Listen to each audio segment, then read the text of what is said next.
पुत्र ना, ना गणेश, ना गणेश ना, इतना कठोर निर्णय मत लो। हमार ममता के हरा भरा धरती के अपन दुखद निर्णय के उल्कापात से बंजर मत करा। हम तो हर हाथ जोड़न बानी गणेश। कदापि ना। हमार निर्णय उद्यानचल और स्थानचल सूर्य के समान अटल बा। दसों दिशा के साक्षी मान के पुनः दोहरावत बानी हम अपन निर्णय माता। ना ना गणेश, कि हम कैलाश के सदा सदा खातिर त्यागत बानी। कबो वापस लौट के ना आई। ना पुत्र, ऐसा मत करा। रउआ ढूंढला पर भी ना। हम हमेशा हमेशा खातिर जा रहल बानी। ना ना गणेश, पुत्र सुना हमार बात, सुना पुत्र। गणेश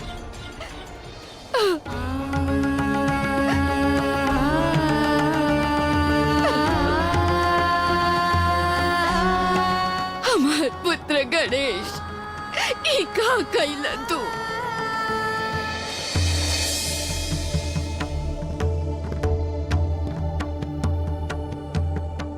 प्रभु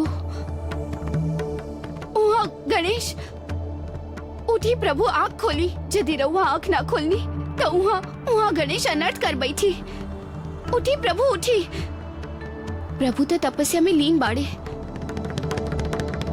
का करी, कुछ समझ नहीं क्या आ रहा। श्री कृष्ण गोविंद हरे मुरारी, हे नाथ नारायण वासुदेव। श्री कृष्ण गोविंद हरे मुरारी, हे नाथ नारायण वासुदेव। श्री कृष्ण गोविंद हरे मुरारी, हे नाथ नारायण वासुदेव। श्री कृष्ण गोविंद हरे मुरारी, हे नाथ नारायण वासुदेव। श्री कृष्ण गोविंद हरे मुरारी, हे नाथ नारायण वासुदेव। श्री कृष्ण गोविंद हरे मुरारी, हे नाथ नारायण वासुदेव। श्री कृष्ण हमार पुकार सुनी। आज माता पार्वती ना, स्वयं माँ पुकार रहल बिया रउआ के। माता, हम सुन रहल बानी। हमार सहायता करी प्रभु। हम शीघ्र अतिशीघ्र रउआ से मिलत बानी माते।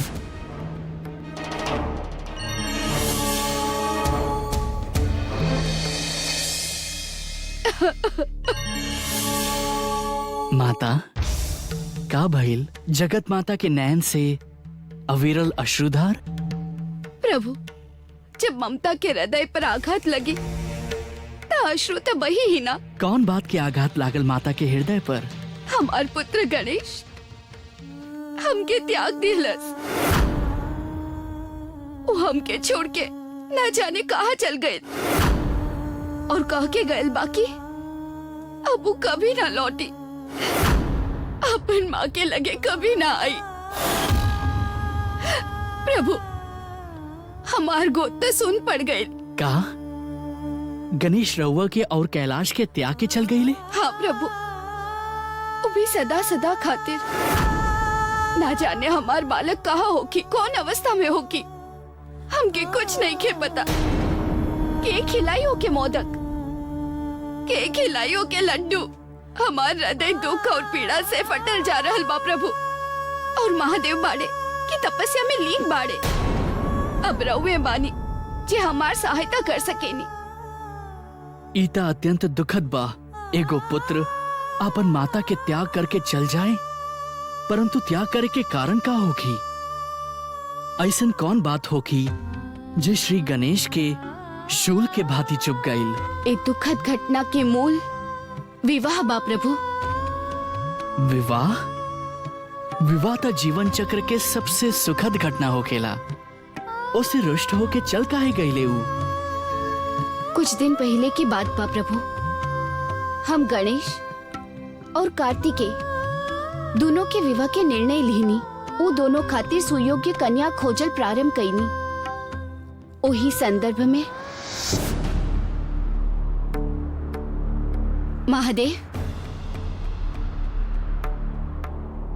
कहीं देवी, हमरा समक्ष एगो बहुत भारी दुविधा उपस्थित हो गइल बा। दुविधा? कैसन दुविधा देवी? हमार दोनों सुपुत्र खातिर कौनो सुयोग्य और सर्वश्रेष्ठ कन्या मिल ही नहीं खे रहल। जेके भी देखनी वो हमार सुपुत्र खातिर योग्य नहीं खे। हमके भी ऐसे नहीं लग रहल बा देवी। हमके भी कोनो कन्या सुयोग्य नहीं खे लग रहल। तब ऐसे में हमने के अपन पुत्र के विवाह कैसे करब महादेव?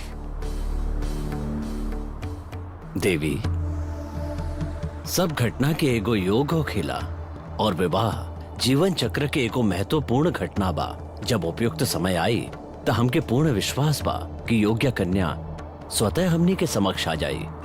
देवी, राउर अत्यधिक चिंता करे के कोनो आवश्यकता नहीं खे। गणेश, हमनी के ब्याह के बातचीत हो रहल बा। हाँ भ्राताश्री, सुन रहल बानी हम भी। गणेश, पहले हमार अर्थात तहार भ्राताश्री के विवाह होखी। ना ना, पहले हमार विवाह होखी। हम करब पहले विवाह। ना गणेश, पहले हमार विवाह होखी। ना ना, पहले हमार विवाह होखी। देवी, हाँ प्रभु। ना ना, पहले हमार विवाह होखी। देखी, हमनी के दोनों सुपुत्र कंदरा के द्वार पर खड़ा हमनी के बात सुन रहल बाड़े। ना ना, पहले पहले हमार हमार होखी। विवाह होखी। और विवाह के लेके आपस में द्वंद्व कर रहल बाड़े।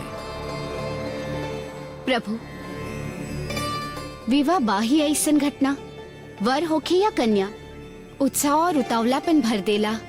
पुत्र गणेश, कार्तिकेय, द्वंद्व छोड़ा, भीतर आवा।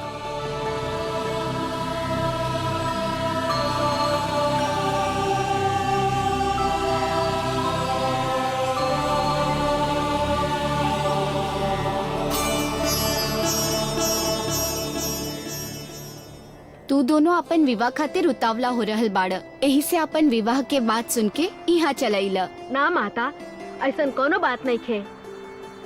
हाँ माता, हमनी के तो बस ऐसी आ गई ई पूछे खातिर कि हमनी खातिर कोनो आदेश बा। हाँ, आदेश बा।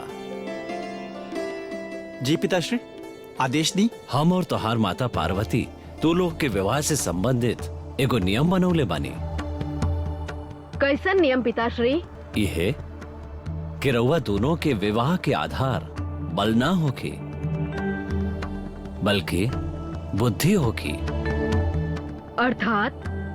अर्थात ई कि तू दोनों में से जे अत्यधिक बुद्धिमान होगी ओकर विवाह सर्वप्रथम होगी।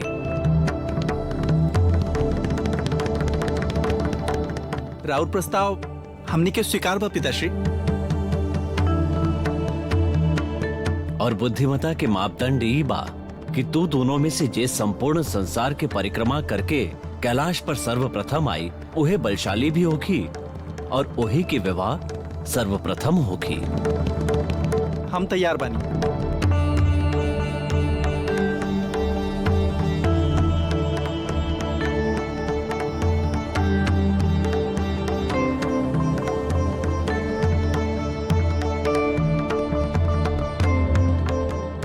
हम क्या आज्ञा और आशीष दी भगवान। विजयी भवा पुत्र। विजयी भव पुत्र।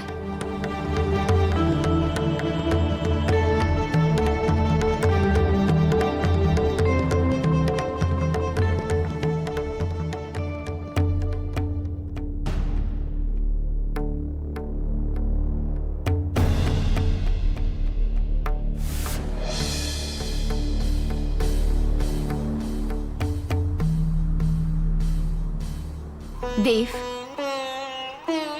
लागत बा गणेश रुष्ट हो गइल बाड़े। हम उनकर मुख पर रोष के भाव स्पष्ट कइले बानी। देवी, कबो कबो रोष भी सार्थक परिणाम दे जाला। यदि गणेश रोष में गइल बाड़े तो संभव बा कुछ हित करें अपना खातिर। जन्म से लेके आज तक माता दुलार में हमके इतना लड्डू और मोदक खिला देली कि हमसे चार पग भली भांति चलल ना जाला। ऐसे में हम संसार के परिक्रमा कैसे कर पाई? निश्चित ही माता पिता भ्राता कार्तिकेय के विवाह पहले करे के निश्चय कर ले बाड़े। तबे तो ऐसा नियम बनौले बाड़े वो लोग। परंतु अचरज तो ये बात के बा कि गणेश कौन बात से इतना आहत हो गइल बाड़े। बाल मन बा देवी, उनका रोष के आपन हृदय पर ना ले। गणेश भ्राताश्री, हमके पूर्ण विश्वास बा कि एमे हम ही विजयी होखब। तोहरा खातिर कठिन बाई चुनौती में जीतल। तोरा खातिर हित इहे बा कि तू ही चुनौती से ई प्रतियोगिता से खुद बाहर हो जा। ई केवल विवाह करे के प्रतियोगिता बा, वो भी पहले केकर होखी ई निर्णय करे खातिर। वैसे भी हमरा बात तो तुहार ही होखी ना, यही से इतना सोच विचार मत करा। राउर विजय पर हमकी प्रसन्नता होगी भ्राता। हमार हार्दिक इच्छा बा कि राउर विवाह पहले होखे। आज विजय तो हमार ही होखी। अत्यधिक बल बुद्धि केवल हमरा में ही बा, केवल हमरा में। अब हम चलता नहीं भ्रमण के।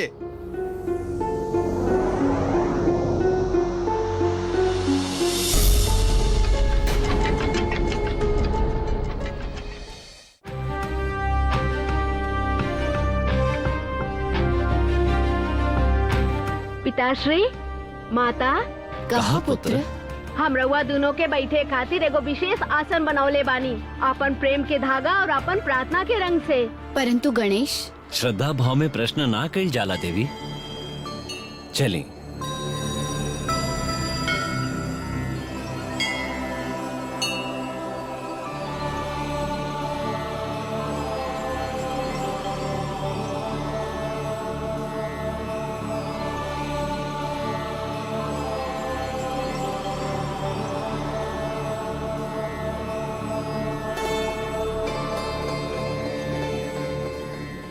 यह बा हमरा हाथे बनावल रउआ दोनों खातिर विशेष आसन।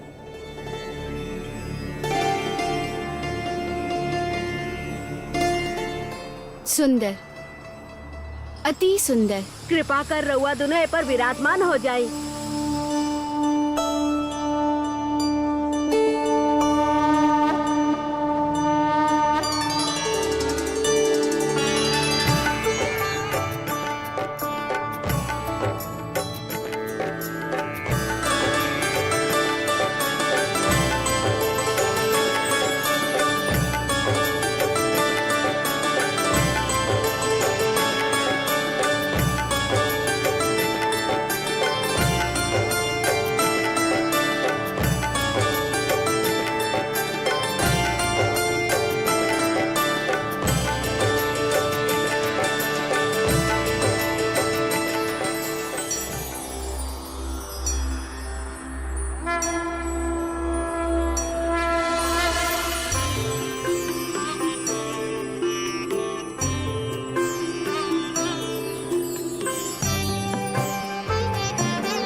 पिताश्री, माताश्री, ई तू का कैला गणेश?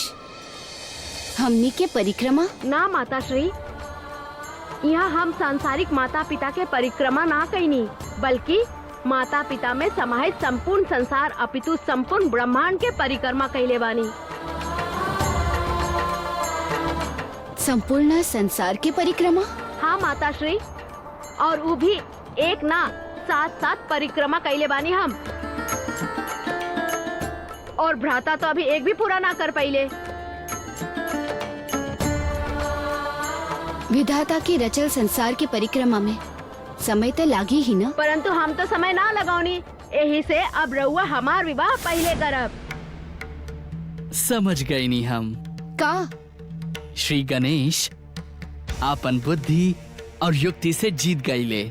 उनकी युक्ति में ना कोनो संशय बा और ना ही कोनो दुविधा, बाकी फिर भी वो चल गईले। ईता अचंभा वाला बात बा।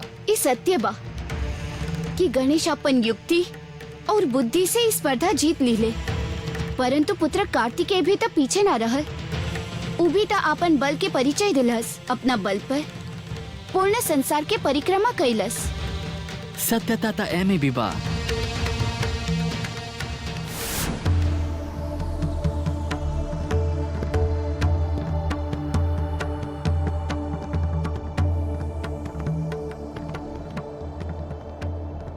किंतु पुत्र, तू इतना विशाल संसार के परिक्रमा इतना कम समय में कैसे कर लेला और कब कैला?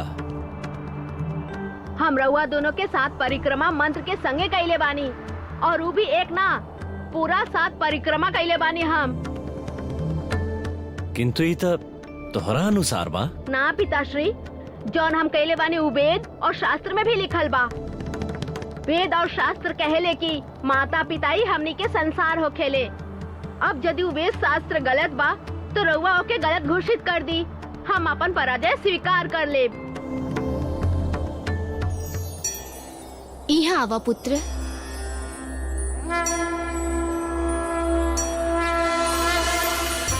सच में तू अपन बुद्धि और बल दोनों के परिचय देले बाड़। ममता के तोहार जैसन पुत्र पाके अपार गर्व बा। तू इस संसार में एगो उदाहरण प्रस्तुत कैले बाड़ा गणेश। तोहारी बुद्धिमता खातिर संसार तोहके सदैव स्मरण करी। किंतु ये उचित नहीं क्या पिताश्री?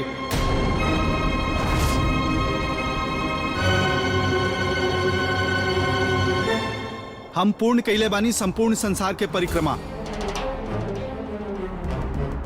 अभी अभी लौट के आवल हमारी परिक्रमा के प्रमाण बा।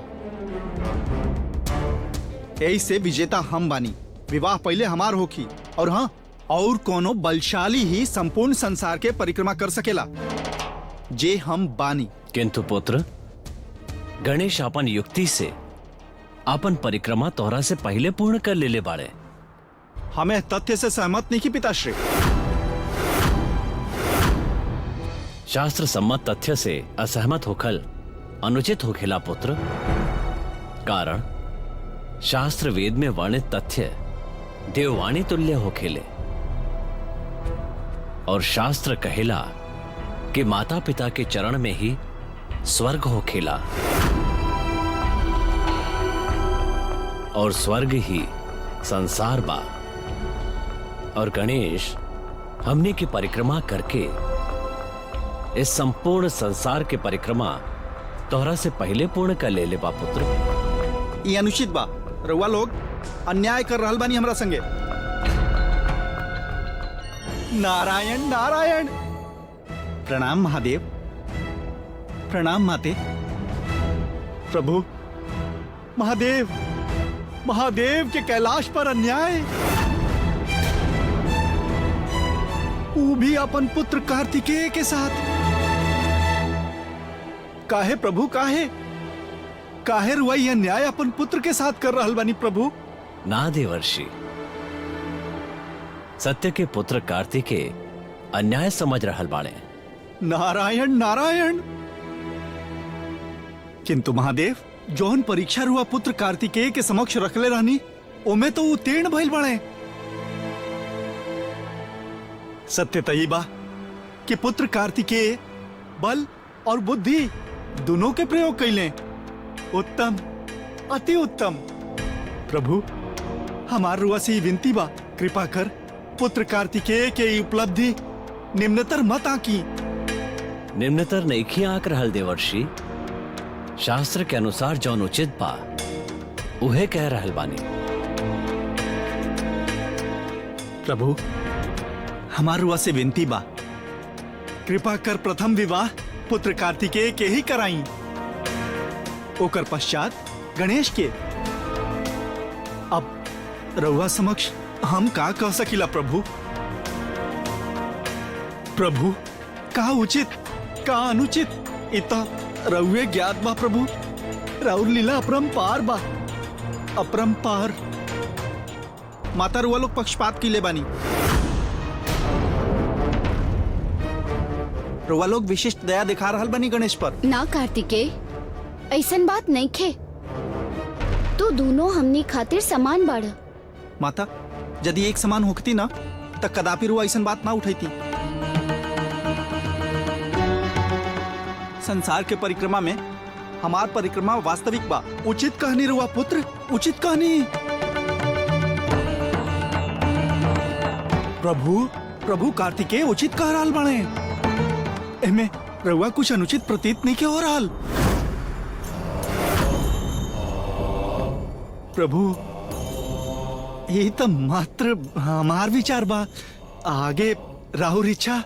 नारायण नारायण। पुत्र, किंतु बात भयल रहल शक्ति और युक्ति में सर्वश्रेष्ठ आवे के। हम दोनों के प्रयोग कैले बानी, जबकि गणेश बस अपन युक्ति के प्रयोग कैले बने। स्थूल काय एका बल के प्रयोग करी।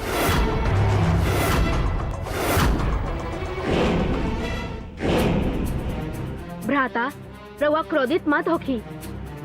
संतान के क्रोध से माता पिता आहत होखेले। और ये लोग हमके जो हाथ के लिए बने वो बुराई रउआ के लग रहा बा भ्राता। माता पिता कब्बो संतान के आहत ना कर सकेले, और रहल बात विवाह के तो राउर ही होखी। हम गौरी नंदन गणेश आपन परम पिता महादेव के सौगंध खा के कहतानी, जीवन भर विवाह ना करब, सब कुछ त्याग देव।